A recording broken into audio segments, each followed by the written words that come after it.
સુરતમાં કોઈ પણ રોકટોક વિના જાહેર માર્ગ પર શાકભાજીની જેમ દારૂ વેચાવા લાગી છે. સુરતમાં ખુલ્લેઆમ રોડ પર વેચાતા દારૂનો એક વિડિયો સોશિયલ મીડિયામાં વાયરલ થયો છે. વિડિયોમાં જોઈ શકાય છે કે સુરતના સુમુલ ડેરી રોડ ઉપર ડિવાઈડરની વચ્ચે ચાદર ઉડાડી દારૂની બોટલો સંતાડવામાં આવી છે. લાલ રંગનો શર્ટ પહેરેલો એક ઇસમ ડિવાઈડરમાંથી બોટલો લાવી ગ્રાહકોને આપે છે.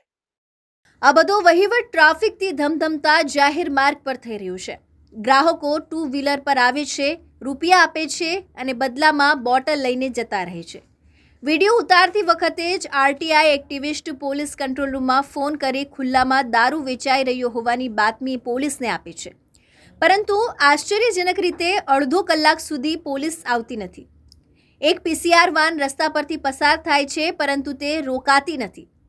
દરમિયાન પોલીસ આવે તે પહેલા બુટલેગર ઇસમોને જાણ થઈ જાય છે કે તેઓની ફરિયાદ થઈ છે, તેથી તે દારૂના પોટલા ઉચકી ભાગી જાય છે. આરટીઆઈ એક્ટિવિસ્ટ વિડીયોમાં કહે છે કે આ દ્રશ્યો સ્પષ્ટ દર્શાવે છે કે પોલીસની ભાઈબંધીમાં સુરત શહેરમાં દારૂનો ધંધો ચાલી રહ્યો છે. એટલે જ તો જ્યારે બુટલેગરો અંગે ફરિયાદ કરવામાં આવે તો પોલીસ જ તેમને જાણ કરી દે છે. નવાઈની વાત એ છે કે સુમુલ ડેરી રોડ એ Surat railway station, Surat railway post ઓફિસની લગોલગ આવેલું છે. મહિદરપુરા પોલીસ મથકની હદમાં આવતો આ રોડ 24 કલાક ટ્રાફિકથી ધમધમતો હોય છે. પરંતુ બુટલેગરો કોઈપણ ડર વિના બિંદાસ્ત ખુલ્લેઆમ દારૂનો વેપાર કરે છે. તેઓને રોકનારું કોઈ જ નથી. Arvind Rathod, ABC news Gujarat, Surat.